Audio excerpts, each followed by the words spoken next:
Founding CEO of Majestic Hearts. I'm checking in today because today is the premiere of Story Time with Majestic Hearts. So today I will be sharing my story about my experience with domestic violence. So welcome. I'm glad you all are here to join me today. If you're not on yet, you want to get on, okay? Because this is going to be my first time sharing my story live on Instagram. So I want to encourage some people today. And to do that, I have to be totally transparent. I have the AC on, so hopefully it's not too loud in the background because these lights are hot. They're looking real shiny. T-zones are shiny. Okay, anyway. Again, for those of you who do not know me, my name is Kenesha Jackson. I am the founding CEO of Majestic Hearts. We are a nonprofit for victims of domestic violence and sexual assault, and our tagline is converting victims into survivors. So I experienced domestic violence about, it was 2003. I was going to college in Greensboro, North Carolina. I was attending Bennett College for Women. I'm a native of Los Angeles, so being 3,000 miles away was an experience within itself. So, I had to adjust. The culture there was totally different. I'm a city girl, even though Greensboro is the city. It was very country to me. So just having to travel 30 minutes to go to Walmart was something very new, especially when you don't have a car. So it probably took longer for me because I was on the bus. So it was definitely an experience. I wouldn't trade it for the world. I met some wonderful people there, of whom I'm still close to this day. So our friendships are going about 15 years strong, I think. So it's been about 15 years since I have survived my domestic violence experience. So I want to come on and just encourage you guys, those of you who may also be survivors and those of you who may be victims right now. It's a touchy subject. You definitely have to be open and willing to share. There are a few things that happens during domestic violence, and one of them, as a victim, we are ashamed to tell our story. We're ashamed to tell people. We feel like it's our fault, and it's not. The only thing I would say is probably our fault as a victim and survivor is that we ignored the signs because they're there in the beginning. So my abuser, we'll refer to him as my abuser. I'm not going to say his name for obvious reasons. So my abuser, I met him at a house party. I was a freshman at Bennett. He was tall, dark, and handsome, had deep waves in his hair. So I was smitten. I'm like, this man is fun. So anyway, we wound up exchanging numbers prior to us departing for the night. And that's when it all started. So we talked about every day, multiple times a day. I was going to school full time, so, we were talking between classes, my classes and whatnot. He was a little older, I think about 5 years older than me. And, I always liked older guys. Get that from my mom. My dad's like 8.5 years older than my mom, so, I was attracted to him. So anyway, as time progressed, there were some things that I noticed, but I wasn't familiar with because I come from a 2-parent household. My parents are still married. I'll be 35 in September. They've been married 50 years. So there were things that I didn't even realize was abusive. One of the first things I can recall, he asked for my school schedule. So I'm like, okay, didn't think much of it, but, that was a red flag. I'm thinking in my little finite 19-year-old mind, my school schedule so he could know when to call me, right? Wrong. After I gave him my school schedule, he then began to keep heavy tabs on me. So if I got out of class, let's say 2 o'clock p.m., if I didn't call him at 2:01, it was a problem. So when I say it was a problem, he was chewing me out. You know, he's going off on me, he's accusing me of cheating or seeing somebody else or blah, blah, blah. So that was something that I ignored, right? Another red flag was every time there was a break and I would come back home here to LA, he would break up with me. And then when I would go back to school, he'd find me, you know, Bennett was an all-girls school, by the way, for those of you who may not know. I talk with my hands a lot, so hope it's not distracting. But anyway,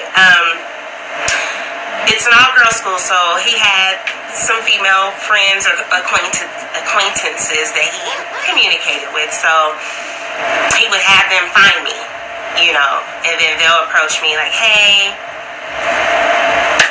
that guy, I almost said his name, that guy wants to see you. And I'm like, oh, okay, you know, still not thinking anything of it. Just excited, I guess, by the fact that he remembered me, so to speak. You know, he didn't forget me while I was gone. So we rekindled. So we were in our relationship on and off for about a year and a half. I was out in Greensboro for 2 years. So about a year and a half, we were in an on and off relationship.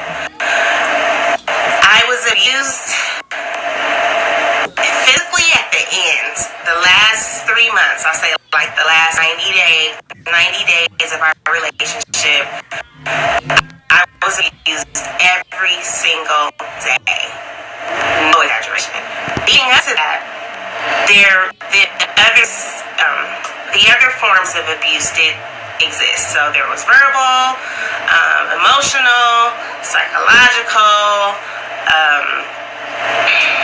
even financial, you know, mental. I don't know if I mentioned that yet, but all those signs were there in the beginning, right? And so I just totally ignored all that stuff, or I would just overlook it. I'll say that. Overlooked it. We would get into arguments. He would throw things at me. You know, this is before the physical abuse. But it'll go by me so closely that he might as well have thrown it at me. My abuser used to sniff coke, drink, and smoke marijuana. Now, you have 2 depressants, the alcohol and the marijuana, and then you have a stimulant, right? Not only is cocaine a stimulant, it's also a hallucinogen. So he would hallucinate, he would think things were happening that weren't happening, or, you know, he would accuse me of doing things. Like one time we were out at a park and a car drove by. It was a guy, and he just looked, you know, in our direction. And as he was driving by, I scratched my chin or my forehead or something. My abuser was sitting in front of me. We were on steps. So my abuser was sitting in front of me, like between my legs. And so we were both looking to the street. So when the guy went by, I guess my abuser saw me raise my hand out of his peripheral to scratch my head or whatever I did.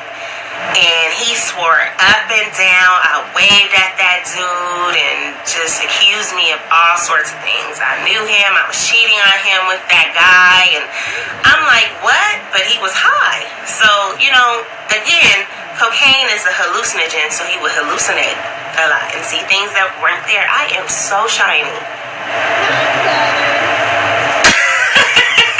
Sorry, guys, just distracted me. I should have put some powder on. Anyway, yeah, so things like that would happen. He accused me of sleeping with his brother. There was a guy that was one of his friends who was from here, from the West Coast, Long Beach, actually. And so when we met, instant connection, but nothing sexual. It was just like, oh, you from Long Beach? That's what's up. I'm from LA. Whoop whoop. You know, we just giving each other high fives. We excited, whatever. He swore up and down I was sleeping with him. You know, so there are a lot of things that happened leading up to the actual physical part of the relationship. So again, that was the last 3 months of the relationship once the physical part of it started. And so again, every single day during that time, he was using cocaine very heavily, very, very heavily, more often than he was smoking weed. And when I met him, he smoked weed a lot, you know. So it went from that to both cocaine and marijuana. So he was sniffing coke just as much as he was smoking weed, you know. He would call it getting jacked. I know another time I was on the phone with him. I'm in my dorm, and I used to get my hair done, you know, would get it wrapped. So at night, I would wrap my hair. I used to keep the duckbill clips. They're kind of like this. I can see them, but they're silver. So I used to keep these in a Ziploc bag or a sandwich bag or something. So I'm talking to him. So I'm getting my bag and my clips, pulling my clips out. And so he says, are you getting jacked? I said, what? Are you getting jacked? I said, no. What? I don't even do that. I had never even been exposed to cocaine until I was with him. I was pretty sheltered growing up, so I had never seen cocaine. I had never looked at it, touched it, nothing, right? Knew of it, aware of it, but never around it. So I'm trying to plead my case. No, I'm sitting here, I'm wrapping my hair, my clips are in a sandwich bag. You lying, blah, blah. So by this time, the abuse, physical abuse did start. So the next time I saw him, it was going down, right? So that was just another instance of abuse. So there were times where, no, I came back home from school one time again. No. Did I leave? Oh, yeah, I came back home. I'm sorry. I went back to school from break, but I went early. I went maybe about a week early, right? This was when the abuse first started, the physical part. I stayed in touch with him during that break. It was a short break or something, like a Thanksgiving break or something. I think we had 2 or 3 weeks. So instead of taking the full 3 weeks, I did like 2, and then I came back early. Sorry, my lips are chapped, guys. I don't like that. So I went back, got a hotel, right? And we stayed in it for that week. So he gets my phone, and back then the flip phones was real popular, so I had a little flip phone, so he opens it up. He going through my phone. Who's such and such? And I said, oh, that's my friend from school, whatever. I'm still oblivious to what's about to happen, right? Who was such and such? Oh, that's this person, blah, blah, blah. Who was I'm sorry, I'm doing this. It wasn't touch screen, it was flip phone. That's funny. He was pushing it down arrow, going through my contacts and text messages and all that, right? So he's questioning me about every single person, you know, what our relationship status is, how long I've been knowing them. This was the first part of isolation, right? So isolation is when your abuser isolates you from everyone. Friends, family, it doesn't matter who it is. Your pastor, he's trying to isolate you to get you all to himself so he can have more control, or she can have more control, right? So he's just going through my phone. Who's this? Who's that? Blah, blah, blah. You ever slept with this person? You know, just real invasive questions. And I'm like, I'm answering them, but now I'm starting to get reluctant. Like, where are you going with this? Why you keep asking me all these questions? So, he keeps going on and on. So then he comes up to me and he slaps me He backhands me in the mouth. I'm stunned. I'm like, oh my God, what just happened? You know, I'm stunned. Of course, I do nothing because I'm totally thrown off guard. I didn't know what to do. Really, had never been in a relationship like that. I've never seen it firsthand. My parents they don't communicate like that. They don't deal with each other on that level. So I didn't know what to do, right? So I'm sitting there and I'm like, oh my God, this dude just hit me. Like, did I come back early for this? Excuse me, I could have stayed at home. I'd have been fine at home. So, mind you, and I purchased the room, so I had to pay for the room for the whole week, right? Okay. So, anyway, he hits me, and I'm stunned, of course, whatever. So then, I'm just sitting there, and I'm crying, because I can't believe this just hit me. I love him. At this point, we had been together about a year, a little over a year, on and off. Mind you, because he would break up with me when I would come home, right? So, I'm stunned. I'm just like, dude, this dude just hit me. I can't believe this, right? So, I'm crying. So then he starts crying. So then what do? I console him. What? He didn't console me when I was crying. He was point and blank. You talking to this dude? Because, yeah, I have male friends as well. You know, some of the guys that he was referring to, I'm still friends with now. You know, he tripping out, whatever. It's my fault why he hit me. If I wasn't talking to these guys while I was on break, then he wouldn't hit me. But mind you, we wasn't even together. Anyway, so he's threatening, he starts crying, right? So I'm consoling him like, baby, it's okay. He's like, no. I mean, this dude is on the floor. This guy is about 6'3", 6'4". So he's sitting on the floor between the beds because we had 2 double beds. I think that's all that was available or something. So he's sitting between the beds, and he's holding his eyes like this, right? And he's sitting with his knees to his chest, and he's rocking back and forth like, oh my God, I am so sorry. I'll never ever do that again.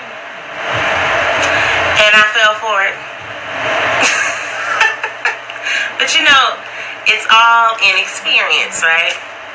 So, anyway, you know, that was another time. There are endless moments I can tell you guys, but I would need more than this little time and this platform to do so. So I'm gonna keep it short and sweet. But you know, so there was that incident. There was another incident. I chopped all my hair off. I'm the type of person, I wear wigs now. I'm about to stop wearing wigs for a while too, because it's getting hot. I don't have time for the heat. But anyway, I had chopped all my hair off. I had like a little pixie cut. And this was actually, the first time I cut it was this same week that we spent together in... Hey Erica, you made it, love. Hi, honey. Okay, yeah, so I cut all my hair off, and he used to work for,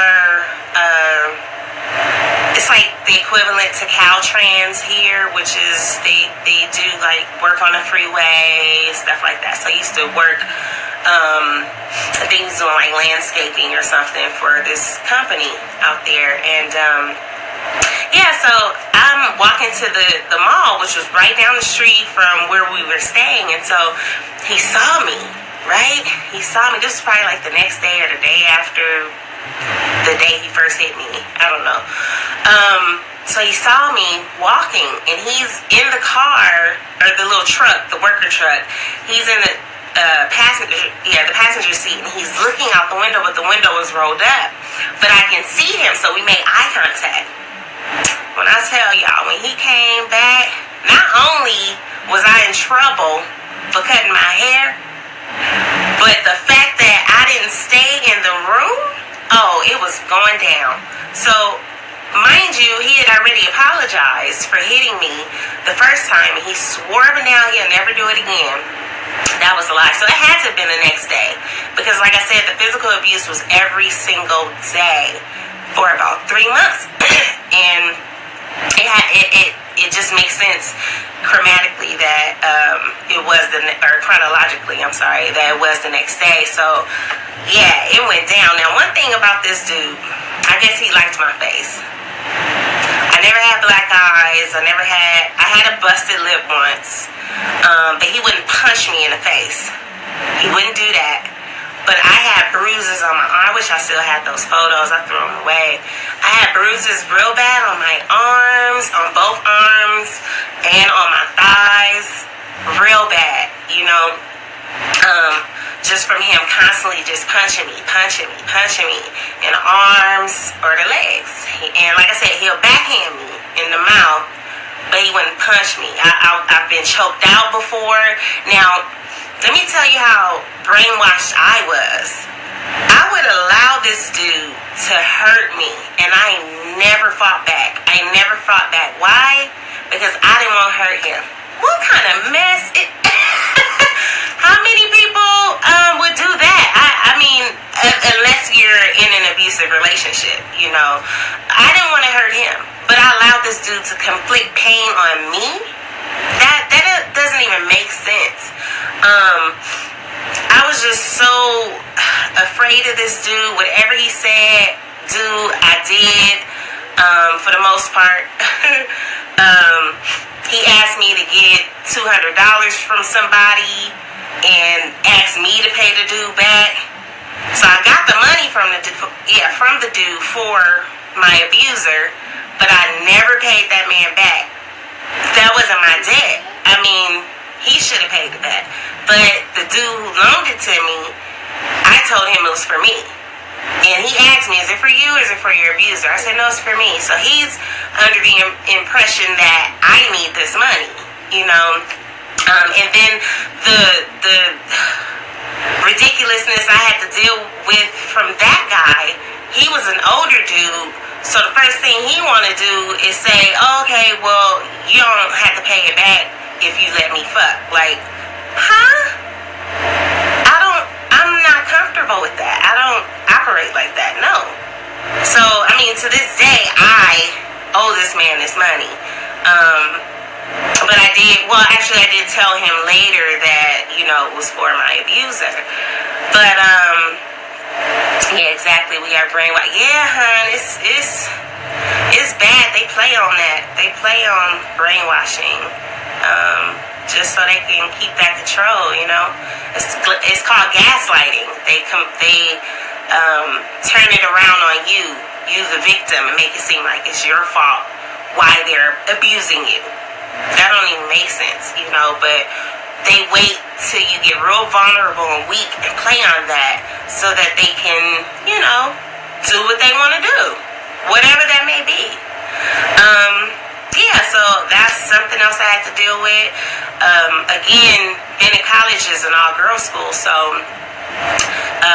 there were times where he would come to campus, but I think after a certain time of day, the guys could be on campus. I think it was like from 6 p.m. to 9 p.m., but they couldn't come in our dorms. They would have to sit in the parlor, which is basically the living room of the dormitory.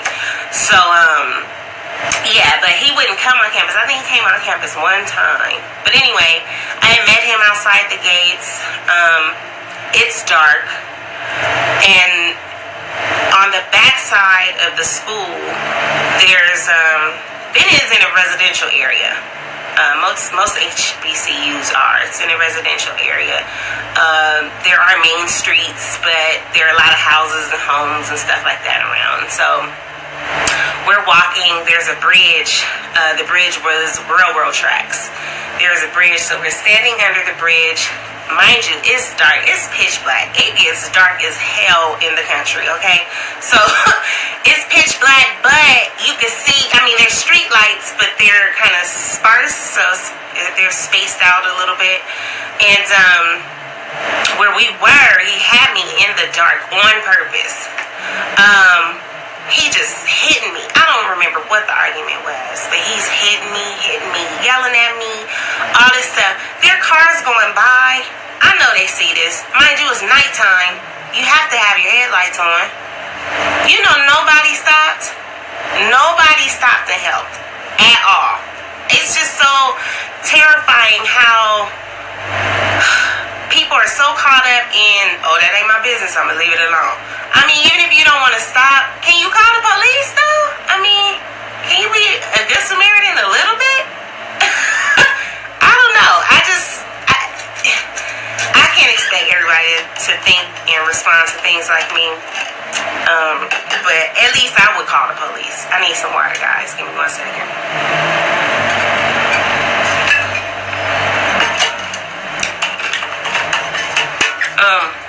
My husband talks about this. I have a hard time drinking water, so I went and got this from the grocery store. I think it's a liter. Yeah, it's a liter. But when I tell you, this makes my water taste so good because it is stainless steel on the inside. And it keeps it cold. It keeps whatever cold you put in here cold, and whatever hot you put in here hot. So I can put some soup in here. It'll be hot all day. Like all day, all day. So this helps me drink my water. So don't talk about me, guys. I'm trying to lose some weight. But anyway, back to the story. So, yeah, I mean, I understand people not wanting to stop and get into other people's business, but you could at least call the police. Like, nobody called the police, nothing, right? So, very few people knew I was going through this. I didn't tell anyone because I was embarrassed. And that's another emotion that victims at the time go through. We're embarrassed. We don't want to tell anybody like it's our fault. I guess ultimately, because we've been brainwashed and had to endure gaslighting so long throughout the relationship that we do still think it's our fault subconsciously.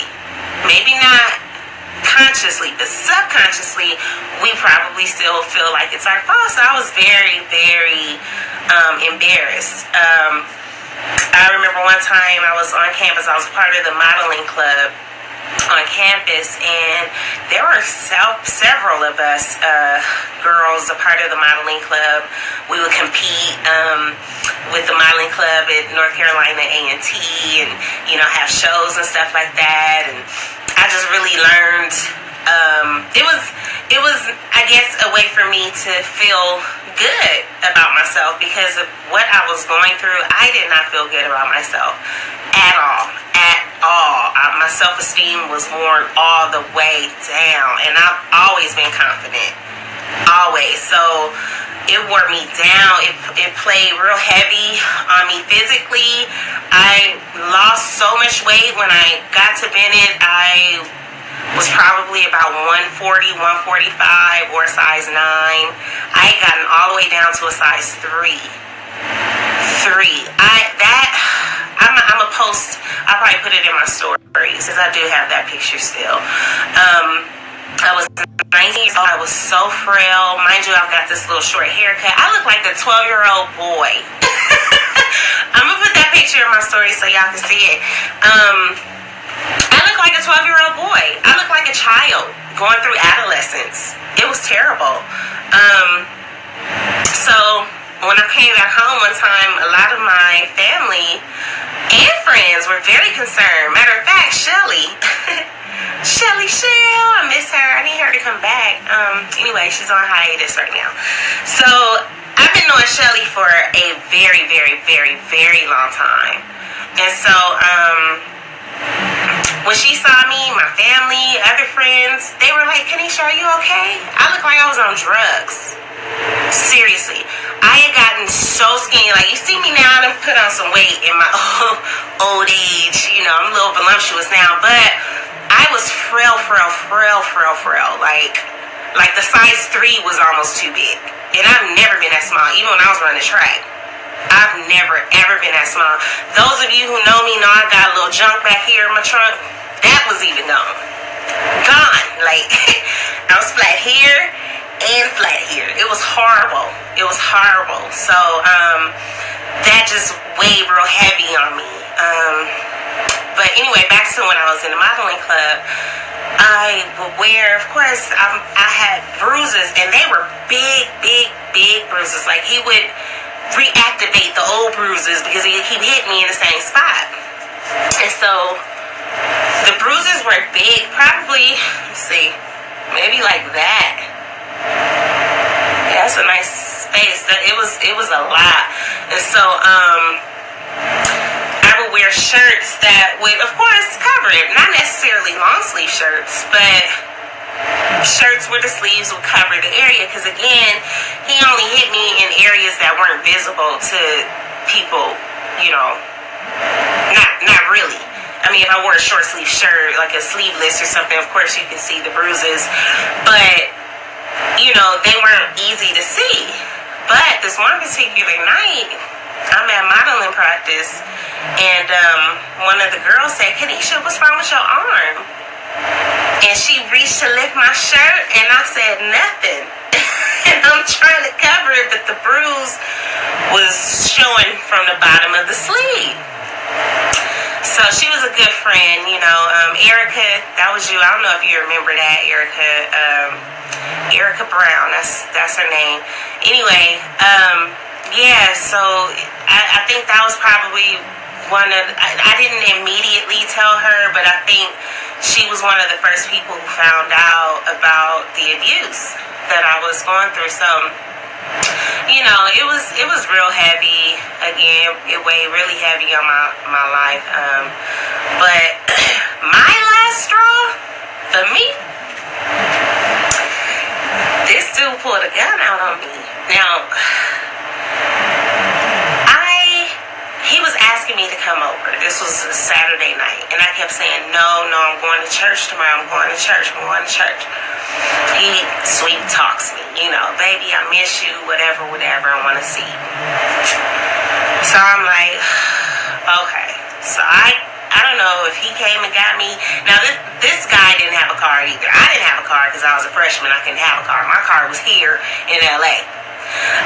So I don't know if he came and got me with somebody. Like, he would have his friends with cars come and get me, and they would drive us around. I don't remember how I got to him, but I got to him. So I get there. The night was cool. It was decent, you know. He was drinking, of course. We was smoking and whatever. And I don't recall if he sniffed any cocaine that night, but I know that morning he was high. I kept hearing him sniffing, right? So I'm sleeping. I kept hearing, you know. So I'm like, oh no. So I'm trying to play possum at this point because it's morning time. So I wake up generally early. My lips are chapped again, but I'm trying to play possum, like, oh no, not today. And I said, I knew I should have gone to church. But I made him my God, right? I didn't put God first. I made him my God. So, what you talking about? My chapstick area? I don't like chapped lips. That's ugly.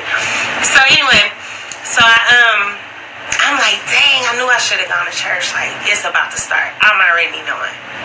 So we were asleep on the floor. He lived with his mom. And, oh, can you hear me now? You lost me? Okay, I'm just gonna keep talking. So, anyway, so he lived with his mom, right? Oh, okay, is the video on now, Erica? Well, obviously, if I'm talking to you. Hi, honey. You supposed to be working. Okay, cool. All right, so anyway, so he lived with his mom, so we had a pallet on the floor, but we would make a pallet out of the couch pillows, right? Okay, cool. Thank you, babe. So we are on the floor, and he kicks the pillow. So kick it. Get up. I'm like, damn. So kick it again. Get up. So I'm like, what? Like, what's up? Get up. Get up. We about to go to G house now. Mind you, G was the dude that's from Long Beach that I was telling y'all earlier, who I just connected with because we were good, practically. You know, I'm not from Long Beach, but it ain't far from LA. So I'm like, okay. So I get up. I'm like, what's up? We about to go to G house. I'm like, what? We about to go to G house. Now, I've never been to G house. I don't know where G live. Mind you, this dude don't have a car, so how we get to G house, and what's at G house? Why do we need to go to G house? We going to G house. So I'm like, well, what's up? Like, why? For what? Because I know you've been effing him and blah, blah, blah. And I'm like, what? I've never done anything with G. Like, I don't understand. So he's accusing me, making all these accusations. So before, now mind you, we are in Greensboro, North Carolina. Now, the city looks just exactly the way the name of the city, the way it sounds, Greensboro. So it's trees everywhere. And where his apartment was, or his mom's apartment was like a forest in the backyard, right? It's a bunch of trees and whatnot. So before we go out the back door, he stops at the coat closet and he pulls out a double-barrel shotgun. So now I'm scared, like, oh no, like, what? Why are we going to G house with a gun? I'm thinking he about to go shoot G. The gun wasn't for G, it was for me. I had no idea. So he's dragging me, or pulling me, I should say, by the arm. And I'm like, where are we going? Like, why are we going? So we go out the back door. Now, his backyard was the woods. So we going back into the trees. And so he's like, come on, let's go. And I'm like, no. So he's like going this direction of another building, but kind of in the trees, like, so we can be, I guess, not visible, obviously. So then he stops. I'm like, okay, like, what are we doing? I'm still oblivious. I'm confused. I'm scared. I don't know what to expect. This dude is so high. His pupils I couldn't even see his iris. The iris, is the colored part of your eyes. His pupils, the black dots in his eyes were as big as his iris. So I couldn't even see the color of his eyes. He had brown eyes. His eyes looked black. Like, this dude looked totally possessed, right? So I'm like, oh my God. So I'm flipping out in my head, of course. I'm flipping out. I'm trying to stay calm, because I don't want to entice him. I don't want to make him fly off the handle any more than he already has. So I'm sitting there. I'm like, okay, let me try to talk him out of this, whatever. So he tells me to turn around. So now he's behind me. And he rams that gun in my back, in the small of my back, right?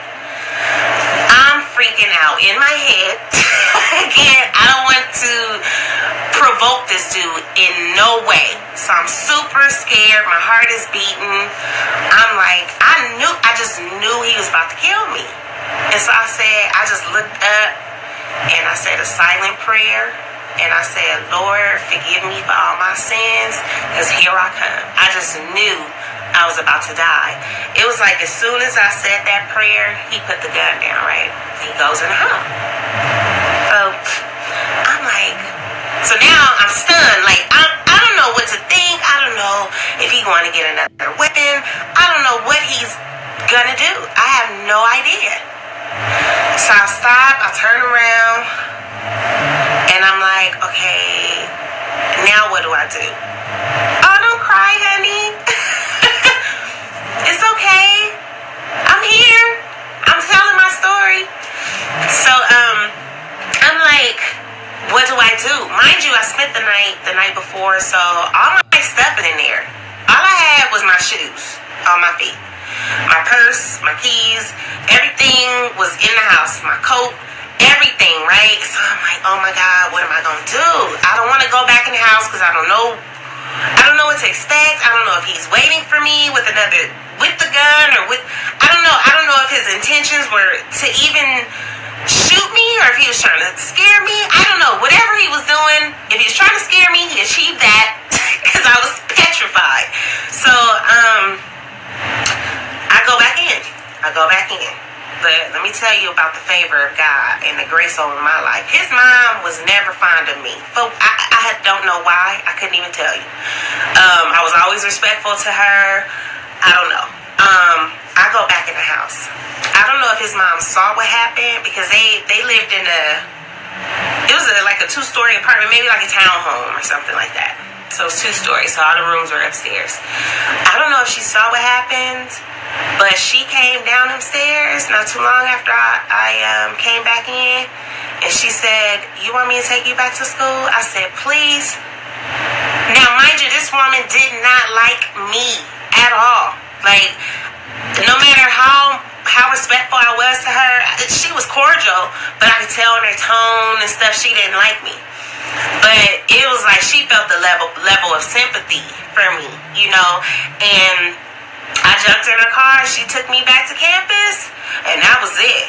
Oh, no. So there was a woman on campus. We called her Miss Beth because she was older than all of us. She was probably like 35 or 40 or something like that during that time. Again, I was 19. So I told Miss Beth. Miss Beth said, "Oh, no, baby.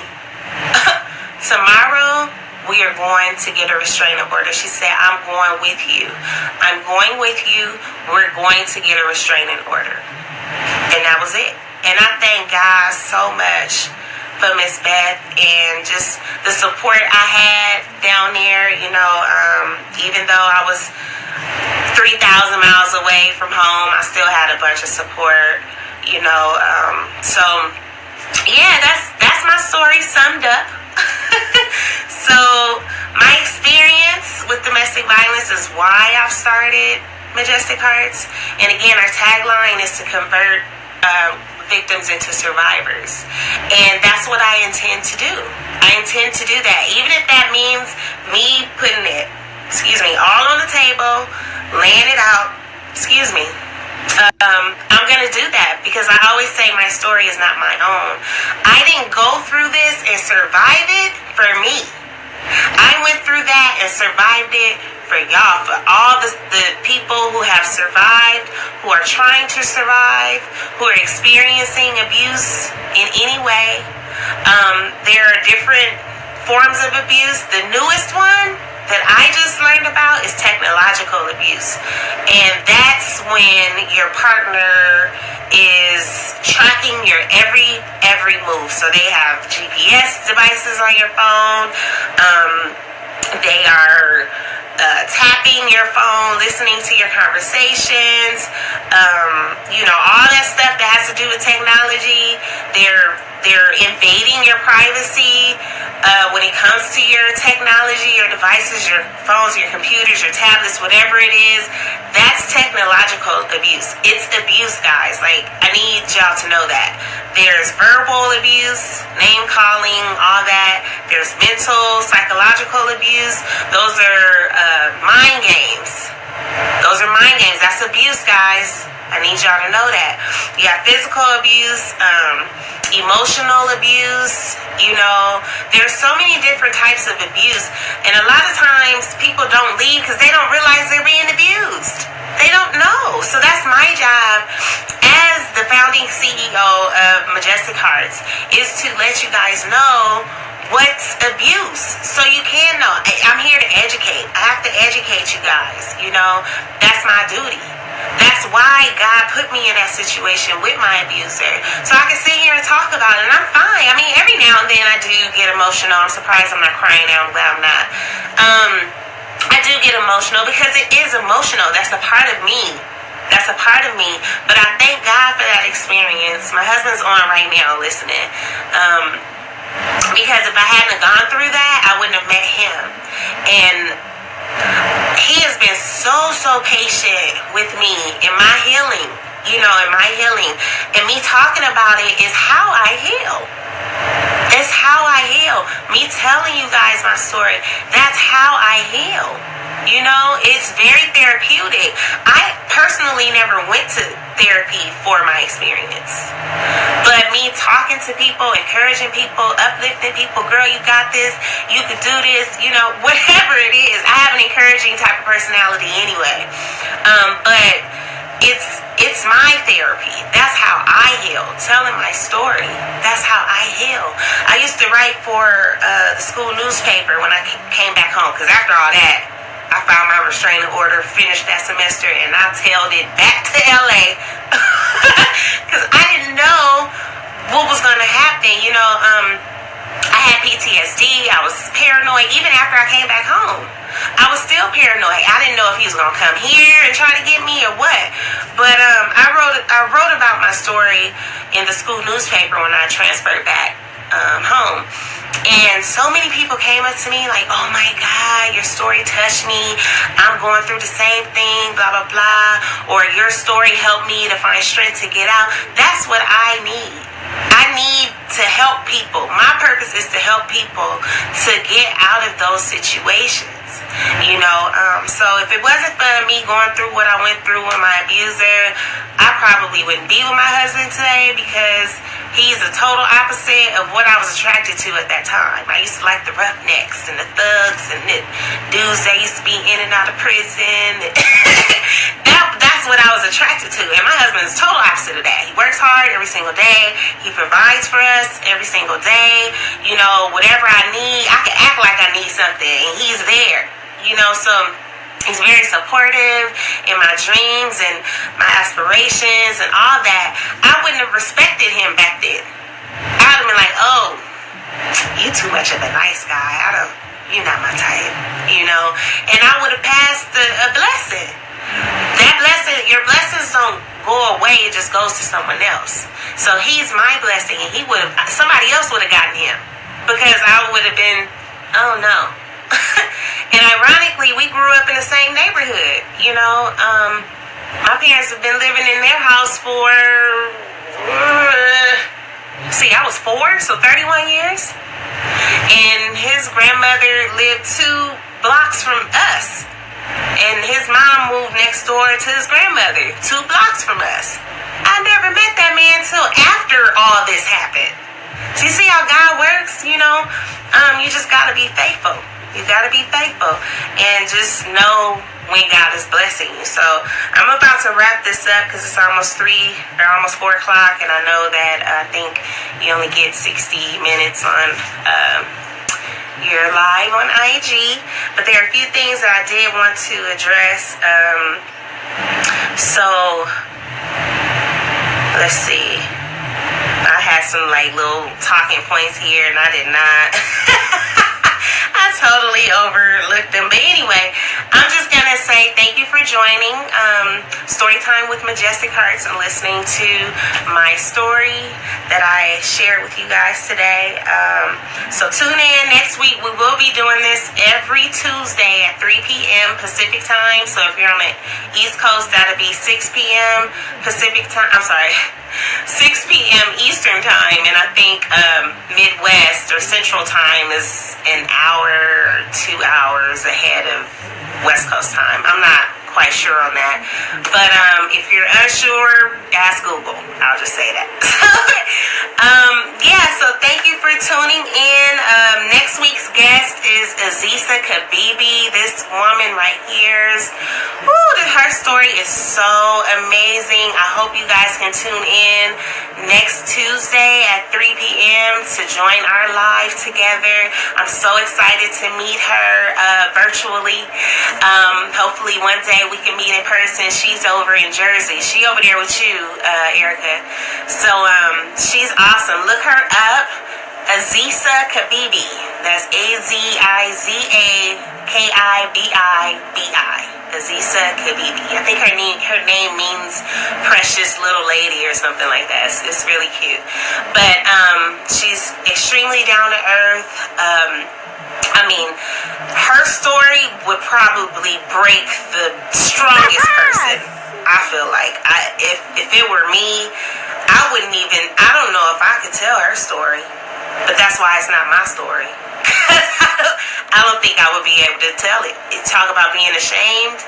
I definitely think I would have been ashamed. But this woman right here, she tells her story with, I'm not going to say with ease because it's hard. I found her on the ID channel. I love the ID channel, Investigative Discovery channel. My husband thinks I'm crazy because there are a lot of murder shows and stuff on there. But honestly, I have reached out to about two different people, and Aziza was one of them, just from watching the ID channel, seeing her story. Her story is on what's the name of that show? Enemy in My Home. Oh no, Evil in My Home, or I Live with Evil, or something like that. But I watched it and I was just blown away. So I had to get her on the show. So she'll be here next Tuesday, 3 p.m. Pacific time. So please tune in then. Hi, Hush Gal.